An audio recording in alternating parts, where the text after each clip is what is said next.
उपस्थित डॉक्टर सिद्धार्थ कश्यप, जो पंतनगर यूनिवर्सिटी से ताल्लुक़ रखते हैं, क्योंकि हमारा गन्ना शोध केंद्र पंतनगर यूनिवर्सिटी के अंतर्गत चल रहा है, और हमारे कृषि विज्ञान केंद्र से आए डॉक्टर विनोद कुमार जी, जो कृषि के बहुत अच्छे वैज्ञानिक और अपनी बहुत अच्छी वार्ता शुरुआत की आप लोगों को बताया, और हमारी आज की इस कार्यक्रम की अध्यक्षता कर रहे श्री इरशाद अली जी, प्रधान ग्राम पंचायत जसदरपुर नसीरपुर खुर्द, और हमारे इसी गांव के मौजूद किसान बंधुओं, अन्नदाताओं और पास पड़ोस के गांव से आए श्री देशराम सैनी जी, श्री विनोद कुमार जी और अन्य किसान, आपका इस गोष्ठी में हार्दिक अभिनंदन और स्वागत है।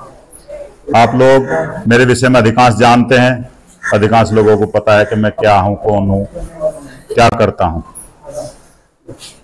इसके बाद भी हमारे वैज्ञानिकों ने बताया आपको छोटी छोटी चीजें हैं जिन्हें हम नजरअंदाज करते रहते हैं, अपने जीवन में अमल में नहीं लाते। इसी वजह से हमारी मेहनत जो हम रात दिन करते हैं वो फेल हो जाती है, और हम खड़े होकर देखते हैं कि हम अब क्या होगा। सबसे बड़ा कारण कोई भी वैरायटी, डॉक्टर साहब ने बताया, विनोद कुमार जी ने, कि इतने बड़े एरिया में लार्ज स्केल में यदि हमारे पास 100 बीघे जमीन है या 100 बीघे गन्ना करते हैं, उसमें 100 के 100 बीघे में एक गन्ना या गन्ने की एक वैरायटी ना लगाएं। उसमें क्रॉप रोटेशन चाहे 2 बीघे 4 बीघे उड़द, मूंग, दाल, गेहूं कुछ भी बोएं, धान बोएं, और गन्ने की वैरायटी भी यदि आपको 60-70% पर लगानी है, 80 पर लगानी है, 100 के 100 में भी लगानी है, तो कम से कम उसमें 2-4 वैरायटियों का अंतर रखें। कोई भी कीट पतंगा, कोई भी रोग महामारी का रूप नहीं लेगा तो एक फसल पर लेगा, दूसरी फसल कम से कम आपकी बच जाएगी।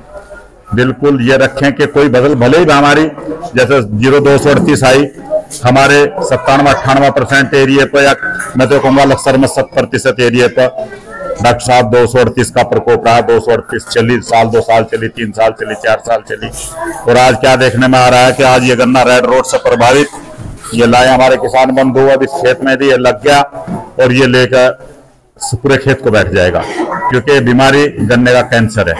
आप यदि आपका खेत बच रहा हो, मेरी राय है आपको एक व्यक्तिगत कि आप इस जितने मेढ़े हैं उन्हें जड़ से निकाल दें, और उसमें थोड़ा थोड़ा कोई दवाइयां जो हमारे डॉक्टर साहब ने बताई वो थोड़ी थोड़ी डाल दें, भले ही थोड़ा पानी हो, लेकिन काम नहीं करेगी। फिर भी कम से कम यदि वो गन्ना निकल जाएगा तो खेत जो मेढ़े आपके सुरक्षित हैं, शायद वो कहीं बच जाएं, थोड़ी बहुत ही आपको मिल जाए।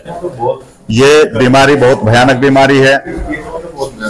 बस ये समझ लो कि जैसे कैंसर आ गया आदमी में कि उसके नाम से ही मर जाता है आदमी, ऐसी ये गन्ने की बीमारी है। स्पेशल इसका ध्यान, इनसे बचने के लिए आगे को चलो हो गया नुकसान, क्योंकि गन्ना ये खेती हमारी से हम छोड़ भी नहीं सकते। यदि की बार रोग आ गया, कोई वैरायटी लेकर बैठ गई, कभी पहले भी इसी वजह 64 में आया था यही रोग, 1148 इसी वजह से गई, जितनी वैरायटियां गई सब ऐसे ऐसे कारणों से गई। हमें यही एक सावधानी रखनी है कि अपनी फसल में सबसे ज्यादा ध्यान यही रखना है कि हमें फसल चक्र थोड़ा बहुत अपनाना है। हमें यदि गन्ना भी बोना पड़ जाए तो आपके पड़ोस में श्री देशराम जी बहुत दिनों से खेती कर रहे हैं चौड़े कूड़ वाली, उसमें यदि हमें खेत में 2 साल बाद गन्ना बोना ही बोना है। एक कूड़ अब की बार मेड़ के पास आया, एक कूड़ उससे 3 फुट या 4 फुट की दूरी पर आया, तो यदि 2 साल बाद में उसमें गन्ना बोना है तो कूड़ जो मेड़ के पास आया वो छोड़ दें। 20 साल पहले मैंने आपको मशक कमाया है, जो मैं अपने वैज्ञानिकों को बता रहा था धीरे धीरे कि मेरी कर्मस्थली रही है ये गांव, सुल्तानपुर से लेकर रानी माजरे तक। डॉक्टर साहब 15 साल लगातार मैं गन्ना सुपरवाइजर रहा हूँ इसके।